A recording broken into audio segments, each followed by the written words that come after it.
Boa noite, senhores, bem-vindos. Bem-vindos à nossa última aula do curso de formação e especialização em terapia de casais. É nossa Maria, bem-vinda, Maria. Boa noite. Oi, professor, boa noite. Já já abre a câmera. Acabei de chegar.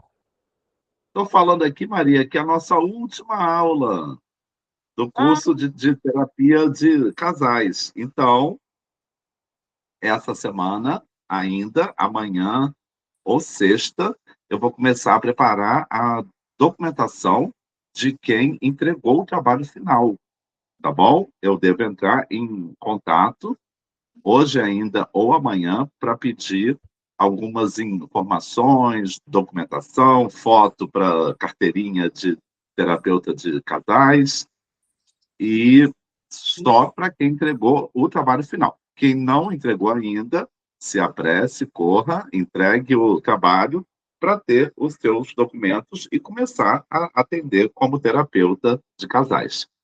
Então vamos lá, sim. Maria. Vamos para a nossa última aula. Professor, o trabalho, só dá um release rápido sobre o trabalho. Maria, você entregou o trabalho final. Já entreguei? É tanto Entregou, trabalho que eu estou perdida. entregou. Era para ler o livro, é para ler o livro As Cinco Linguagens do Amor e Já, desculpa. entregou sim, Confundi com você o já. outro. E fazer uma resenha de 5 a 10 páginas com um resumo desse livro e dizer o que você achou, como esse livro Uhum, te ajudou. Então, uhum. é um trabalho simples até. Eu confundi a terapia do luto, que eu estou na dúvida. Não, mas terapia do luto ainda falta tempo, ainda tem muito. Quero deixar aqui o convite para a turma de formação em psicanálise clínica. Quem tiver interesse, começa uma turma nova, dia 5 de dezembro. E depois de amanhã, vamos ter um curso livre, completamente gratuito, com certificado, em que vamos falar sobre ciúmes, uma visão psicanalítica desse sentimento que aflige a maioria das pessoas e saber de onde vem isso, né? Então, sexta-feira, 20 horas, o minicurso gratuito Ciúmes, e quem tiver interesse, uma nova turma de formação em psicanálise clínica, vai iniciar no dia 5 de dezembro, que é a outra sexta-feira. Então, vamos lá. Nossa 24ª aula, última aula, vamos falar de comportamento e comunicação. Lacan falou assim, você pode saber o que disse, mas nunca o que o outro escutou. Então, por isso, quando eu falo em uma conversa, tente ser o mais claro possível. Não deixe nada subentendido. Não deixe que o outro reflita e, e interprete da forma que ele queira. Não, fale de forma muito clara. Porque a intenção da sua fala, só quem sabe é você. A intenção dessa fala pode ser interpretada pelo outro de várias formas. Então, quanto mais claro e honesto e sincero você for, melhor será a terapia de casais e a psicanálise. Os autores tradicionais e os modernos. Os tradicionais consideram que a psicanálise seja, em essência, individual. Os modernos, contemporâneos, aceitam a possibilidade de psicanálise em casal, pensando que, além de aspectos individuais, temos aspectos impares e aspectos coletivos. A psicanálise evoluiu muito. Hoje nós temos terapia de casal com ênfase em psicanálise. Hoje nós temos grupos de terapia com ênfase em psicanálise. E hoje também nós temos psicanálise social, palestras em que nós levamos informações sobre o comportamento humano ligado à psicanálise. o método psicanalítico associado às relações impares surge como um tipo de tratamento terapêutico que procura melhorar a qualidade de vida de um casal, de modo que eles possam dialogar sobre as suas questões e encontrar um estilo de vida mais harmonioso. O entendimento da psicanálise de casal é que você perceba no outro os traumas que levou ele a se comportar dessa forma. Parece que quando eu falo assim, é para você aceitar o comportamento do outro. Não, não. É para você ajudar o outro a mudar, a melhorar. A proposta de terapia de casal visa o autoconhecimento, sobretudo, para que cada um dos integrantes da relação possa entender o seu papel e de que forma pode agir para também colocar-se no lugar do outro. Tudo isso contribui para que a relação não se afunde no abismo da separação indesejada. A fidelidade e a confiança são dois pilares essenciais. Mas é difícil, né? Se colocar no lugar do outro precisa que você se afaste do seu real para observar o real do outro e o entendimento de que o real é único. Então, o que para você é a absoluta certeza do que é certo, para o outro não. Para o outro pode não ser certo. E o outro precisa ter espaço, local de fala, precisa ser ouvido. Normalmente, em um casal, tem um mais forte, um que dita e o outro que quase obedece. Isso é altamente tóxico. Todos precisam ter lugar de fala, espaço para ser ouvido. E Zimmermann, que é um grande escritor, um grande psicanalista que escreveu muito sobre terapia de casais, ele arrisca-se em pensar que psicanálise moderna e para outros modelos de setting analítico. Então, Zimmermann fala da psicanálise social, da psicanálise em grupo e da psicanálise de casais. A psicanálise moderna é expansiva, está em crescimento e se modificando sem passar por cima do texto-mãe, que é a obra de Freud. E não perde, e essa psicanálise se modificando não perde o rigor teórico clássico da escrita de Freud. A motivação principal para a busca do tratamento do casal é de uma dessas chances, uma tentativa de salvar o casamento ou a de aceitar que a separação seja irreversível. Porém, o casal deseja que a mesma seja o menos traumático possível, essencialmente para os filhos. Também acontece com frequência que um dos cônjuges já esteja decidido pelo divórcio, enquanto o outro não aceita de forma alguma e luta pela manutenção da união. Mas se um está completamente decidido a se separar, não há o que o outro fazer. Lutar por amor é uma luta perdida. Não se luta por amor. O amor é natural, tem que ser. O que favorece e desfavorece o casal é uma profunda dissolução, o afastamento, deixar de comentar certas coisas, conversar menos. O personal, por demais imaturo e dependente, a persona imatura demais e emocionalmente dependente, cansa o parceiro. A entrada em cena de uma terceira pessoa, as traições, infidelidade conjugal, desgasta a relação demais, o outro se sente substituído, abandonado, rejeitado. e constantes agressões recíprocas, não só as físicas, mas agressões verbais também. Os objetivos de uma terapia de casal visam a que o terapeuta contribua para os seguintes aspectos. Cada um do casal faz a tentativa de satisfazer as suas necessidades básicas, uma busca no outro, uma complementação daquilo que falta em si próprio. A segunda consiste em depositar no outro tudo aquilo que não tolera em si.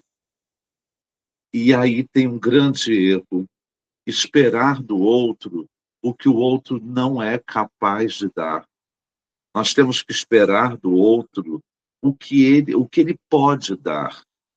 E as pessoas esperam que mude, que modifique, que não. Vamos observar esse comportamento e vamos ver de onde vem isso. Talvez não seja se modificar, mas se adaptar e estabelecer o processo de comunicação, que eu venho falando desde a primeira aula, que já é muito comprometido de modo a que entendam uma forma menos agressiva na transmissão do discurso e uma melhor capacidade de escuta daquilo que o outro está tentando falar. As conversas de casais que têm um relacionamento desgastado já se inicia com um tom agressivo, de briga, de acusação. As conversas, a comunicação tem que ser obrigatoriamente branda.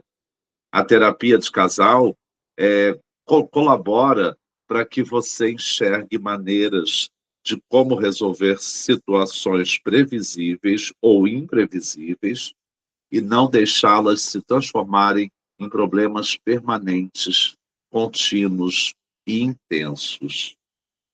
A tendência de alguns casais infantilizados é que faça da relação um jogo, para que no final eu é que tenho a razão. E a relação não é um jogo. Não precisa, no final de uma discussão, um sair ganhando e o outro perdendo. A terapia de casal é um tratamento relevante para casais que enfrentam todo tipo de crises, desde as mais severas, como a insustentabilidade do relacionamento, até os conflitos banais do dia a dia, que por mais simples que sejam, pode ter um grande impacto na qualidade de vida do casal. Entre elas estão os conflitos relacionais e de comunicação, desentendimentos na hora do sexo, a decisão de um divórcio, a violência doméstica e tipos diversos de relações perversas, inclusive traição. O desentendimento no sexo, normalmente, vem da vida diurna, dos desentendimentos fora do sexo. Os desentendimentos fora do sexo influenciam no sexo. A decisão de um pela separação e a não aceitação do outro. Isso é uma neurose obsessiva. Você querer o impossível. Eu não te quero mais, mas eu vou lutar para ficar com você. Não, mas eu não te quero mais. Isso é neurose obsessiva. Precisa de tratamento psicanalítico individualizado. Alguns casais buscam a terapia por uma forma de ajuda para uma separação sem traumas. Ou seja, ninguém é obrigado a ficar com ninguém, motivos econômicos, sociais, familiares. É preciso haver, sobretudo, afeto genuíno. Podemos terminar uma relação que não importa quanto tempo tenha, de forma branda, tranquila, e podemos continuar convivendo por vários motivos, pelos filhos, por trabalho, por dinheiro, empresa, família, e por aí vai. A psicanálise, na terapia de casal, pode trazer uma série de contribuições para promover transformações para a vida dos cônjuges. Essas mudanças podem ser decisivas para entender se a manutenção do relacionamento faz sentido para as duas partes. Então, o terapeuta precisa que os dois estejam comprometidos com a terapia. Os dois querem mesmo isso, porque eles podem querer e não estar conseguindo. E aí sim a gente entra. Mas pode ter um deles que não queira e acha que a terapia vai fazer um verdadeiro milagre. E não, não faz. Tem que partir do princípio de que eles querem ficar juntos. Eles só não conseguem. Reconhecer a necessidade de um tratamento terapêutico não é uma tarefa fácil. O primeiro passo é entender que precisam de ajuda. E muitos casais não aceitam que uma terceira pessoa vai entrar e opinar, e nós precisamos desse tipo de ajuda, e acaba que protela tanto, tanto, e quando chega, já chega no finalzinho, desgastado demais, quando a terapia de casal deveria ser buscada logo no começo, nos primeiros conflitos. Seria mais fácil, não é, Maria? Se buscassem logo Com no certeza. começo. E aí vai alinhavando todas essas observações que foram feitas aqui hoje e fica mais longe a separação e o divórcio, né? Sim. Mas você sabe, Maria, que tem muitas questões traumáticas envolvidas. Você percebe que muitas pessoas, muitas mesmo, quando tem um outro se dedicando, carinhoso, eles não se interessam. Aí, quando vem um outro que despreza, não responde às suas mensagens, não é carinhoso, e aí eles se apaixonam. Exatamente. É o que Isso vem, mais tem, professor, tanto do masculino quanto para o feminino. Quanto mais desprezo, mais é tratado como um capacho ou um malandro, né? Eu estou com um caso assim. E aí, estalou o dedo, volta. mas você sabe, Maria, que virou um jogo mesmo. As pessoas sabem disso. Virou um jogo. Ah, mandou mensagem? Só vou responder à noite. Deixa eu esperar. Virou um jogo, É entende? uma disputa, né? Uma disputa de ego. Isso aí. Mas por quê? De onde vem isso? Será que é a repetição de um padrão? Tiveram pais assim, com relacionamentos tóxicos, e está repetindo esse padrão? Esses pais tiveram relações tão tóxicas, tão tóxicas, que entendeu que o padrão de amor é aquilo. Então, quando chega um que te dá atenção, que te dá carinho, que se preocupa com você, esse não serve. É a ferida do abandono e da rejeição, professor, que está lá na infância. Exatamente. E aí eu repito esse padrão, e é esse o tipo que serve, que é bom.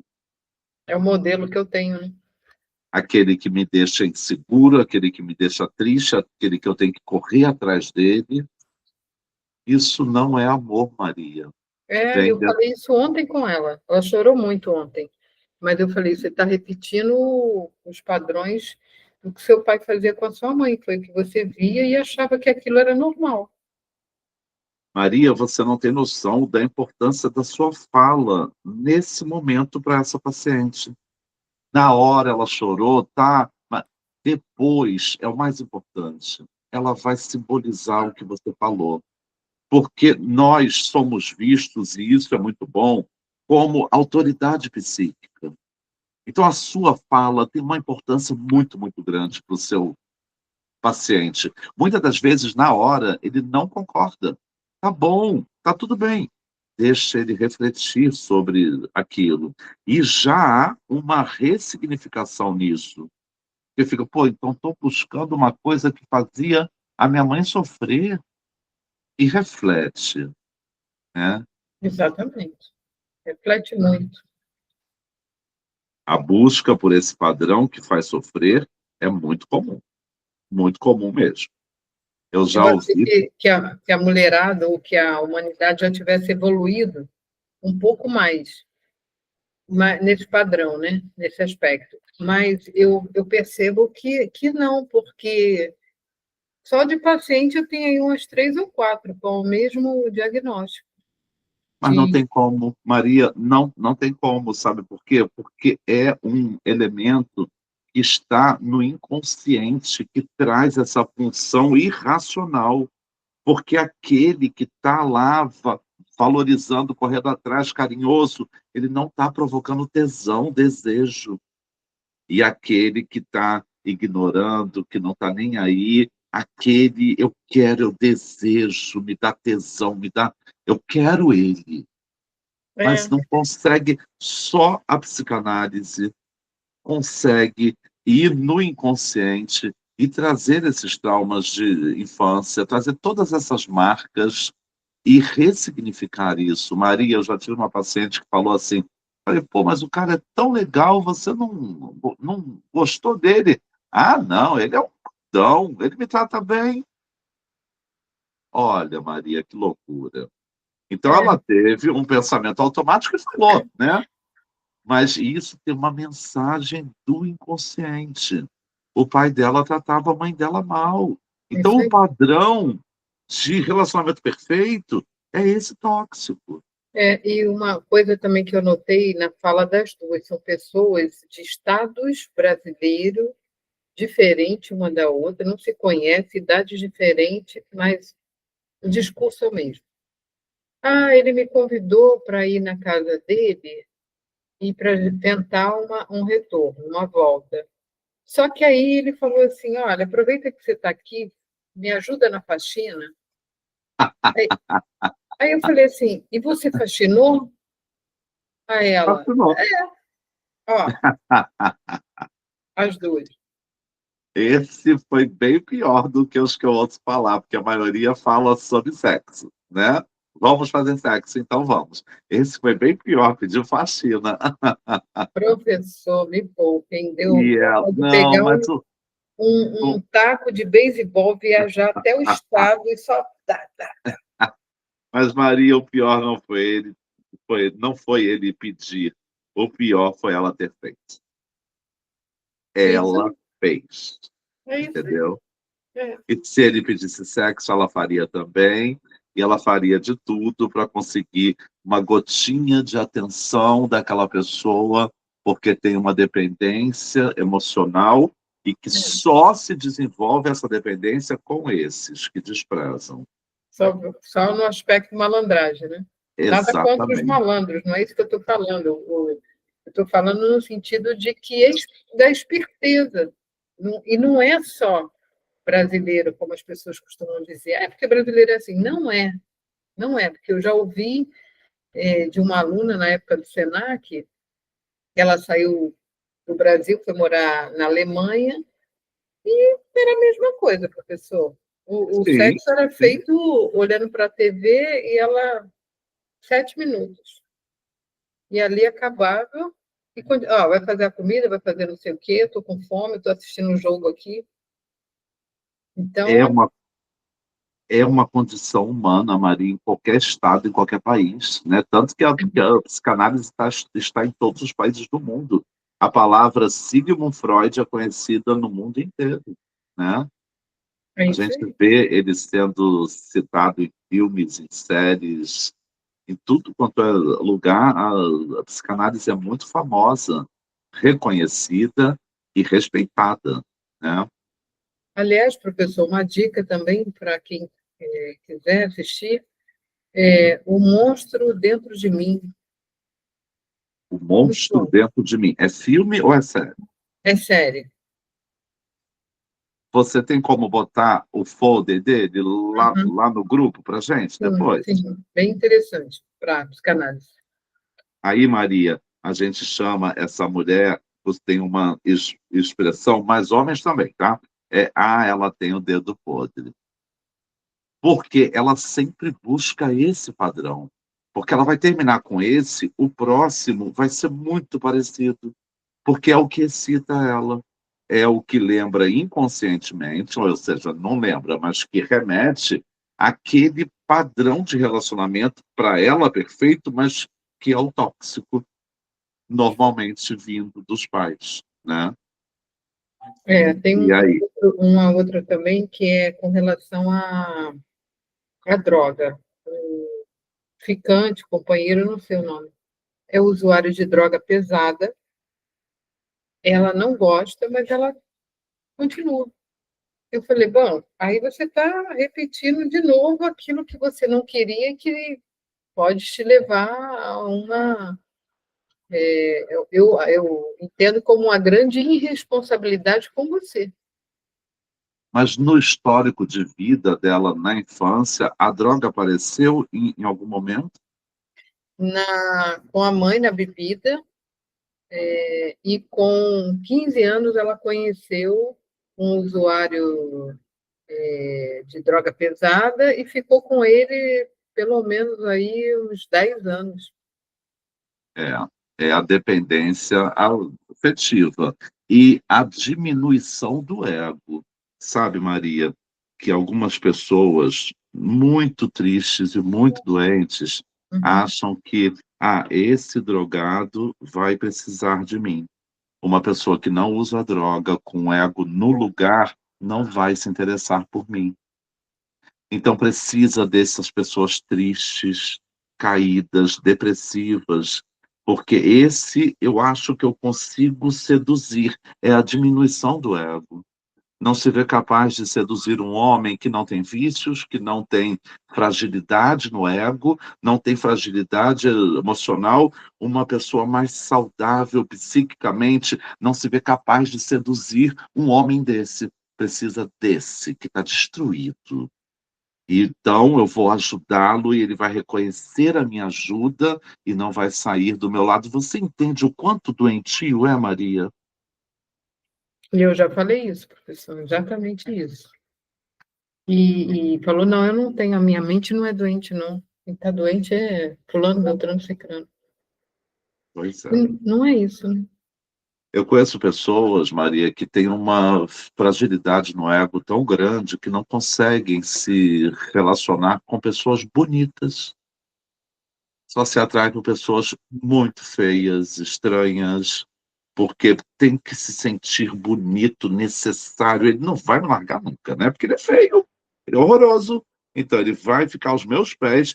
Você vê a fragilidade, a insegurança. Então, eu não posso me relacionar com uma pessoa bonita, porque vai me gerar uma insegurança tão grande, entende? Não vê a essência da pessoa, né? Se for feio ou bonito, é a essência. Sim, aí já não interessa se é feio ou se é bonito. Não, mas tem um pré-requisito, ele tem que ser feio, ele tem que ser estranho, porque ele vai me endeusar. Porque mulher nenhuma vai querer ele, só eu. Então eu vou ter. Você entende o quanto é frágil? É, Porque um homem bonito vai me trair, não vai me dar a atenção devida, então eu preciso. Quando deveria ser natural, não interessa se é bonito ou se é feio. Deixa exatamente. o natural, né? E o amor verdadeiro, né? Independente de quem seja, se é branco, preto, lilás, azul, japonês, não tem isso, professor. É a essência, é o amor, né? É isso que está faltando, acho que na maior parte da humanidade não é de hoje, né? Sim. E o amor, ele vem da ou da repetição do complexo de Édipo, ou você ver no outro o que não tem em você. E isso é admiração. E pode ser não, aquele homem ultra bem-sucedido e a mulher é dona de casa, ele é louco por ela, mas ele vê nela alguma coisa que não tem nele, talvez a leveza, o bom humor, o jeito de levar a vida. Tem que ter essa admiração. Mas quando eu falo, Maria, que é assim, pode ser a repetição do complexo de Édipo, a gente só lembra das coisas ruins, né? O dedo podre, o pai era alcoólatra, agora só quer homem alcoólatra. Os pais tiveram uma relação tóxica, agora só busca relações tóxicas.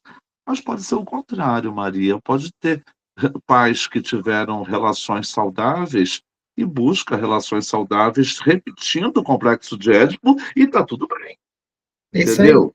É Então, isso aí não é. mesmo.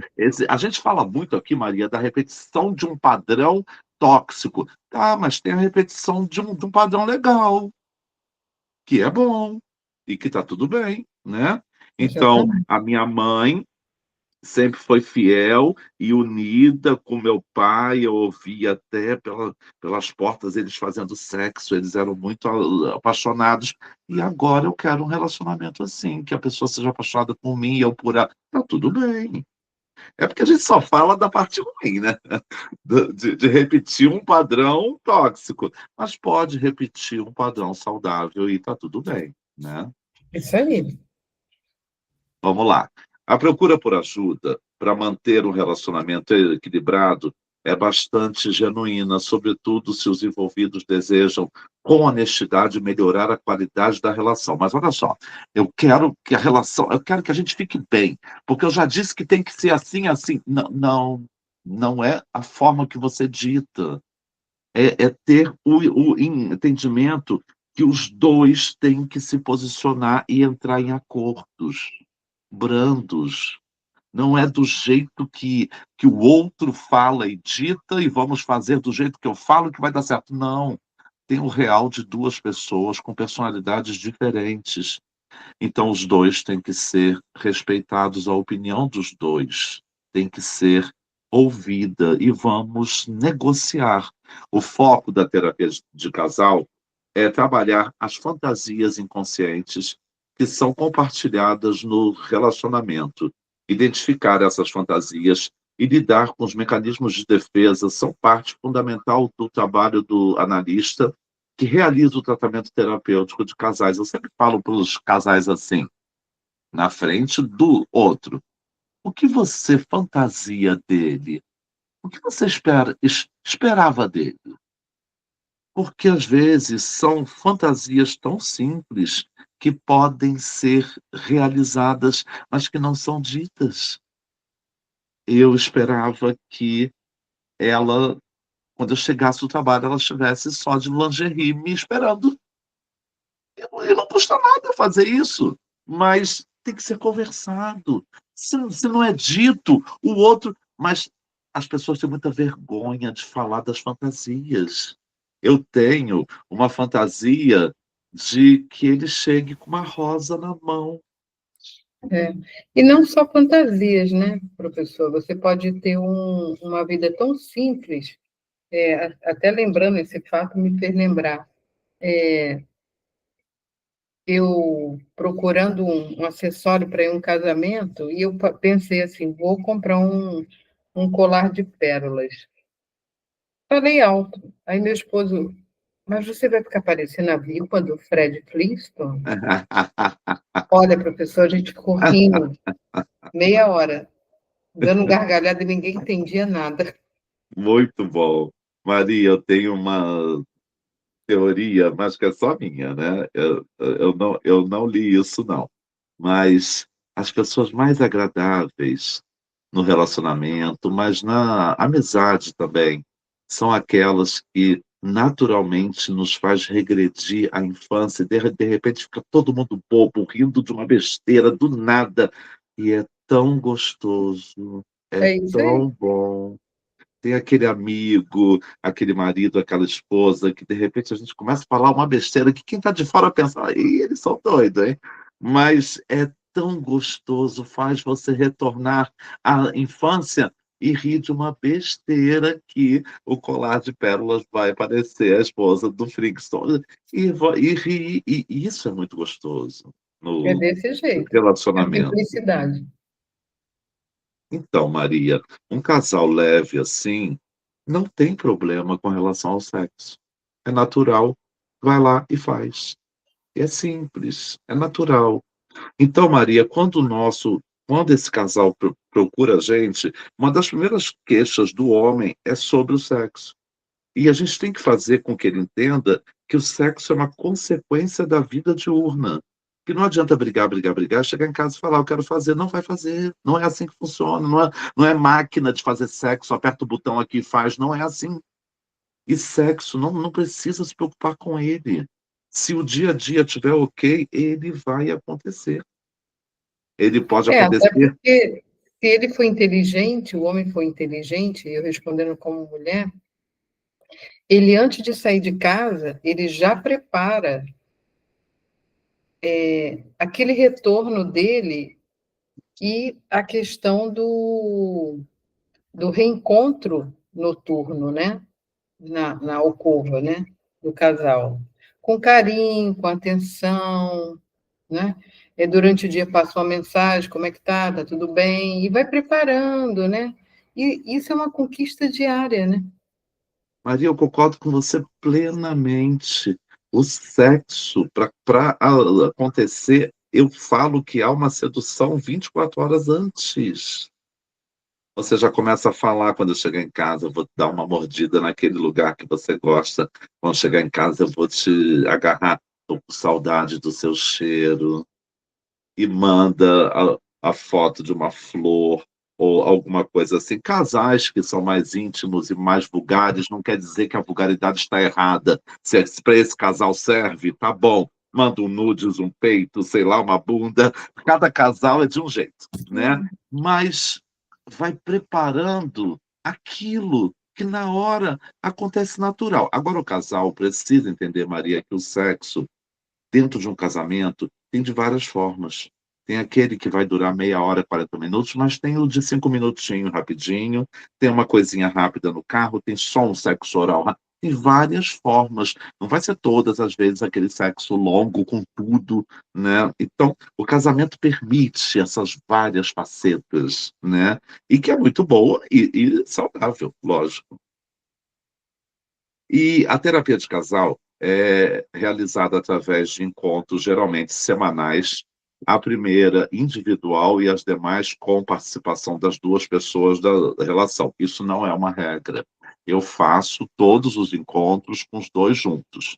E, em alguns casos, eu vejo a necessidade de um encontro, no máximo dois, separado. Mas eu conheço pessoas que fazem o primeiro encontro separado e depois todos juntos. Eu prefiro tudo junto, mas eu instruo, né? Que tem umas normas. Não pode falar só quando eu autorizar, não pode interromper o seu cônjuge. Isso é muito importante, porque senão vira um bate-boca de favela. Um interrompe o outro. Não, mas eu não fiz isso. Não, espera aí, deixa a pessoa terminar o raciocínio dela, né? É, a função da terapia é montar o quebra-cabeça. O que está faltando? Por que está faltando? Você sente falta disso, mas ele sabe, você já disse isso para ele. A comunicação é o grande problema das relações modernas. As pessoas não querem falar, elas querem deixar subentendido, contando com uma leitura de mentes que não existe. O processo terapêutico assemelha-se à montagem de um quebra-cabeça com inúmeras e pequenas peças. E o que tem mais desafiador é que apenas o cliente possui as peças desse jogo. O terapeuta, muitas vezes, o ajuda a encontrar o encaixe para cada uma delas e também o encorajar a buscá-las na caixa da memória. Então, não há relacionamento que não tenha jeito, desde que os dois queiram. A terapia de casal não é apenas para casamentos que já estão em crise. Pode ser uma boa forma de preveni-las. O objetivo do terapeuta é ajudar seus pacientes, geralmente casais, mas ocasionalmente famílias com filhos, e a gerenciar os seus problemas de forma saudável em um espaço seguro. Ah, quem dera que os casais viessem no começo. Eles iam ser muito mais felizes. Quando chegam, já estão tão desgastados, já estão tão ofendidos e amargurados um com o outro. O terapeuta matrimonial e familiar ensina as pessoas uma maneira construtiva de ter conversas, dando-lhes novas ferramentas comportamentais para trabalhar nas áreas em que estão tendo problemas. A terapia de casal é educacional. A gente ensina a lidar com o outro. Um terapeuta de casal e familiar não está lá para ajudar ou tomar partido, ele está do lado do relacionamento. E isso é importante demais. Você não está do lado da, da esposa ou do marido, você está do lado da relação. Não existe uma maneira certa ou errada de fazer as coisas, pois cada casal ou família são únicos, cada relacionamento é único, tem que parar de olhar para o lado. Ah, mas o marido da minha amiga, não, aquele marido é da sua amiga, não é seu. Então, não compare a sua relação com a relação de ninguém. Quanto mais cedo os casais vierem para a terapia, mais fácil será corrigir os problemas de convivência. Sinais de que você está em crise no relacionamento. Falta de atividade em comum e vontade de estarem juntos, discussões constantes, pisando em ovos, falta de carinho, ausência de relações sexuais, mentiras e sentimento de solidão.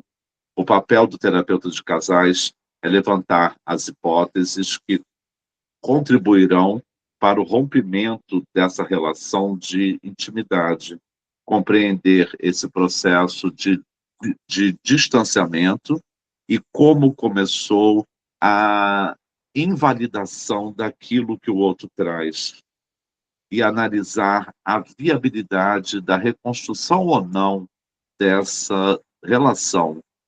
Tem um ponto da relação que tudo que o outro traz é invalidado.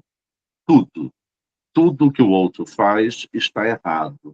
Chega num ponto em que a relação tem um desgaste tão grande que o outro é visto quase como um inimigo.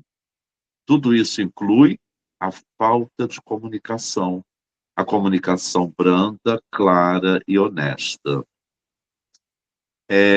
Comunicação, a transmissão de mensagens e significados entre um emissor que transmite a mensagem e o interlocutor que recebe a mensagem. Isso inclui qualquer método usado para estabelecer esse contato, seja a fala, o gesto, a escrita, desenhos, movimentos, entre outras coisas. Existem 4 variações com as quais vai ter que lidar no dia a dia. A verbal é a comunicação falada, em que você usa palavras para expressar o que pensa e sente. Inclui não só palavras, mas também o tom e a intensidade. É a mais usada no dia a dia e é a que mais afeta sua relação com os clientes. A não verbal é a que ocorre sem fala expressa, como a linguagem corporal, e que também pode modificar como a sua linguagem verbal é recebida. Braços cruzados, por exemplo, indicam alguém mais defensivo. A escrita é quando você transforma a linguagem falada em escrita, em e-mails, blogs, anúncios, entre outros espaços. Também tem o benefício de deixar tudo registrado para referências futuras. E a comunicação visual é o uso de formas, imagens e movimento no lugar de apenas palavras para se comunicar. Pode-se dizer que é um tipo de comunicação não verbal e só que mais específica. Como pode ser a comunicação entre o casal? Uma comunicação clara e concisa nos relacionamentos é essencial. É o meio pelo qual as pessoas aprendem informações, expressam sentimentos, necessidades, desejos, e quando bem conduzidas, podem ajudar a construir relacionamentos saudáveis e duradouros. Comunicação coerente, precisa e honesta, mas nem sempre os casais conseguem chegar nesse ponto. nós começamos no primeiro dia de aula esse curso e eu prometi que em todas as aulas nós iríamos falar que o que salva uma relação é a comunicação. Dentro dessa modalidade de terapia, o casal vai falar sobre angústias, pensamentos, sonhos, frustrações, raivas e qualquer outra necessidade que faça parte do conflito existente para ser desenvolvido ao longo dessas sessões. Existe o querer fantasioso de que o outro faça alguma coisa, e aí você está sempre dando pistas, deixando subentendido, mas aquilo nunca foi dito claramente. Então, você sabe como o outro interpreta. Quando é dito, imagine quando só é expresso. A terapia de casal pode ser considerada uma forma de acolhimento, um ambiente neutro, onde o casal pode expor suas questões, desabafar e construir saídas para as dificuldades e impasses. Aquelas longas conversas que comumente acabam em brigas e acusações são facilitadas através da psicoterapia. Então, o terapeuta de casal, isso não pode ser esquecido nunca. Ele é neutro. Então, você, mulher, não pode colocar um feminismo dentro de uma terapia de casal. Você vai acabar dando tendências a ficar ao lado dela. Você, homem, não pode ter comportamento ou pensamento machista sendo um terapeuta. Você vai dar tendências a essa terapia a sempre dar a fala a ele que está certo, e usar frases que não podem ser ditas, como, mas ele é seu marido, mas ele é o homem, né? Então, essas questões machistas e feministas não cabem aqui. Você, terapeuta, tem que ser neutro. E não é você que diz quem está certo ou quem está errado. São eles. Você só encaminha. A comunicação entre o casal envolve a colaboração de duas pessoas que compartilham e examinam todas as suas percepções, sentimentos, ideias e pensamentos para chegar ao entendimento preciso do que está acontecendo. A falta de comunicação ou a comunicação ineficiente pode desencadear uma série de problemas que desgastam a relação. Quando a comunicação é eficiente, pode gerar mal entendido, conflitos e até mesmo confrontos. Uma comunicação ruim pode gerar várias consequências negativas no relacionamento, como falta de entendimento, falta de confiança, aumento de conflitos, desentendimentos, isolamento, perda de intimidade. Então, a comunicação clara e branda é o único caminho. Tudo isso gera uma crise, várias crises no relacionamento. A crise no relacionamento é algo muito comum, principalmente em um relacionamento longo, em que ambos enfrentam várias mudanças significativas. Aquela pessoa que está com você há 10 anos não é a mesma que você conheceu. 10 anos, a gente muda, a gente aprende. Só que a gente pode mudar juntos e aprender juntos. Essas crises podem ser caracterizadas como momentos de instabilidade em que os parceiros não se entendem e ocorrem muitas brigas, gerando um cenário de quase guerra. O que é a pior fase do relacionamento.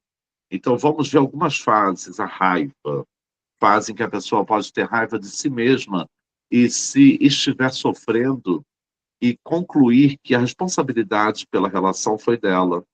Ela fica hostil, pode perder a confiança nos relacionamentos, sente-se injustiçada, vitimizada e não merecedora de tanta dor.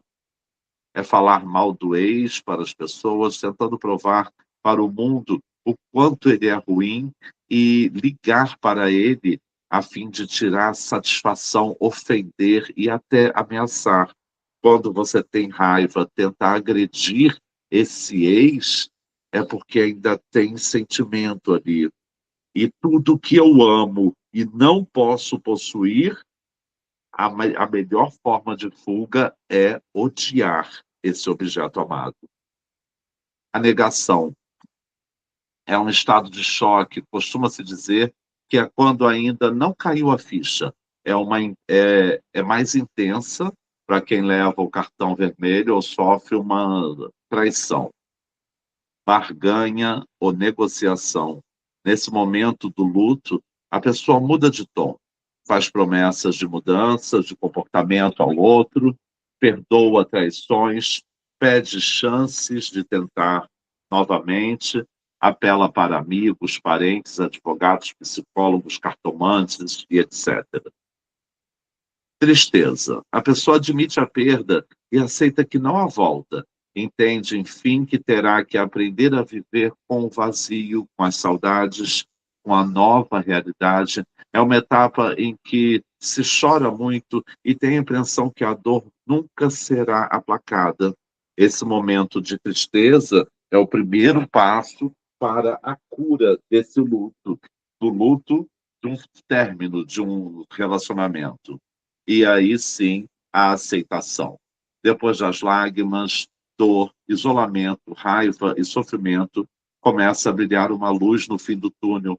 É hora de seguir a vida, aceitar a nova realidade e colocar ordem em tudo que foi deixado de lado ou que foi bagunçado durante esse processo. A partir da assimilação da nova realidade, a pessoa estará pronta para preencher o vazio com outras amizades, planos, sonhos e até, quem sabe, um novo amor. A terapia de casal está aqui para unir, mas quando não é possível, quando um dos dois não quer, a terapia de casal vai começar a ver formas mais saudáveis de separar. Nunca deixe o seu paciente fugir desse luto entrando em um relacionamento imediato. Eu me separei tem 15 dias e comecei a namorar outra pessoa. Isso é um erro, isso é uma fuga. Tem que haver um luto de no mínimo um mês, no máximo 6 meses. Precisa desse luto para que a próxima relação seja verdadeiramente saudável, porque senão a próxima virá só para tapar um buraco. E para tapar buraco, qualquer um serve. E pode vir um mais tóxico do que esse.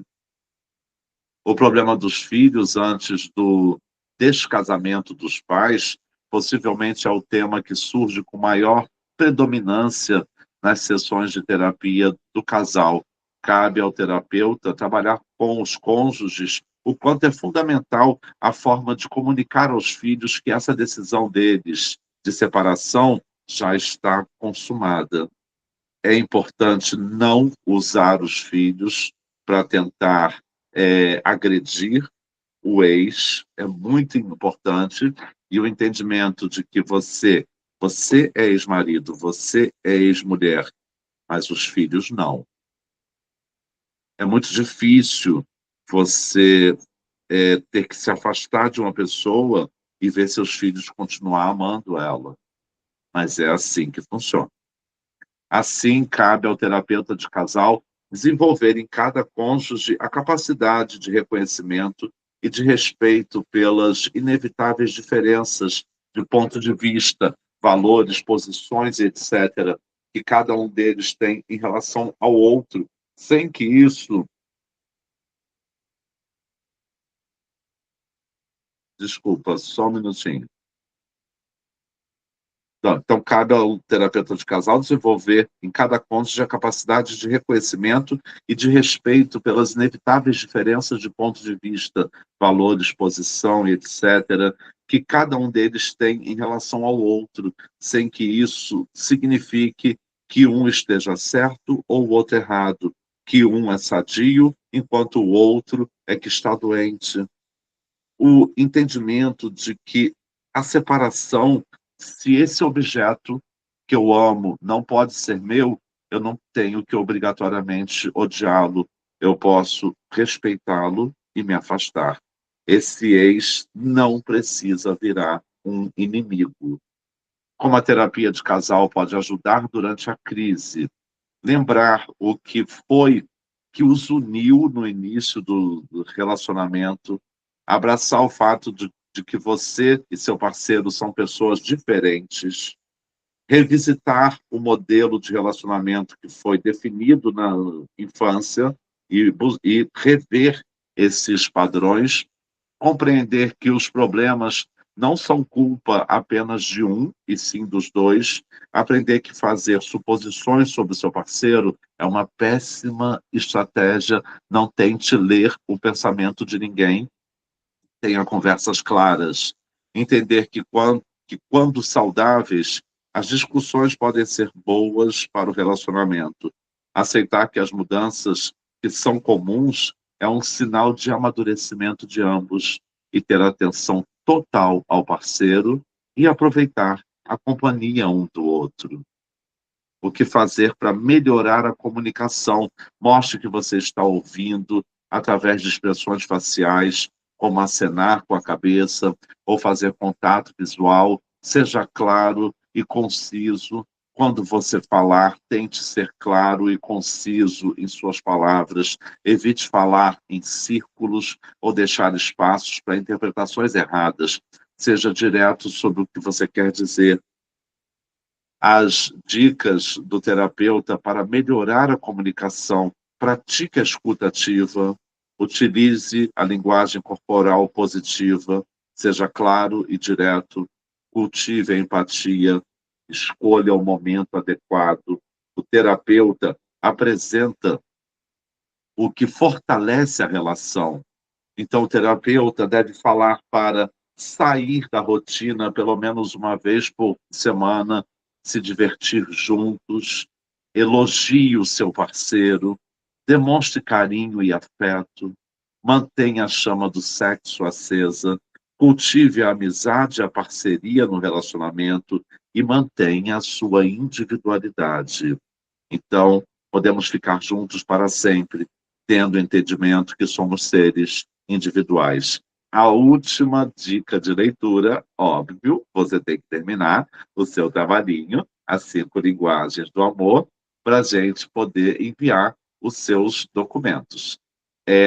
Amanhã, amanhã eu já vou pedir a vocês os documentos, foto. Maria, posso usar a mesma foto do último documento? E então a Maria, eu já tenho tudo, e os outros que entregaram o trabalho final, eu vou pedir número de identidade, CPF, data de nascimento, para a gente fazer a carteirinha, o certificado e a carta de associação à SPBH. Bem-vindos, terapeutas de casais, encham a agenda de vocês e entendam que vocês são associados à SPBH. Então, eu sempre vou estar aqui. Pode mandar zap, se tiver alguma dúvida durante a terapia, a gente sempre ajuda, esclarece, dá uma força. Então, a supervisão é eterna. Nós vamos sempre estar aqui.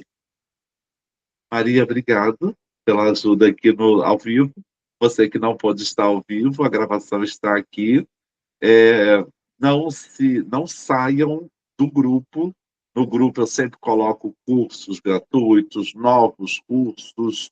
Então, continuem aqui no grupo para ir acompanhando as fofocas da SBBH. Fiquem na paz, Maria, obrigado. Maria ficou aqui esses 6 meses ao vivo comigo. Você que não pôde ficar ao vivo, não tem problema, a gravação está sempre aqui. E vamos seguir e vamos trabalhar. Maria, até daqui a pouquinho, né? Até daqui a pouquinho, professor. Maria, faltando luz, de vela e tudo. Tem aula de luto hoje, né? Mas está faltando luz aí, Maria? Não, mas lembra que 2 vezes assisti com vela acesa? Mas a gente vai no escuro mesmo. No escuro do cinema, professor. Fica na paz, Maria. Obrigado. E até daqui a pouco. E para você que está assistindo essa gravação, até sexta, no minicurso gratuito, Ciúme, uma visão psicanalítica. Tchau, tchau. Obrigado, Maria. Boa noite.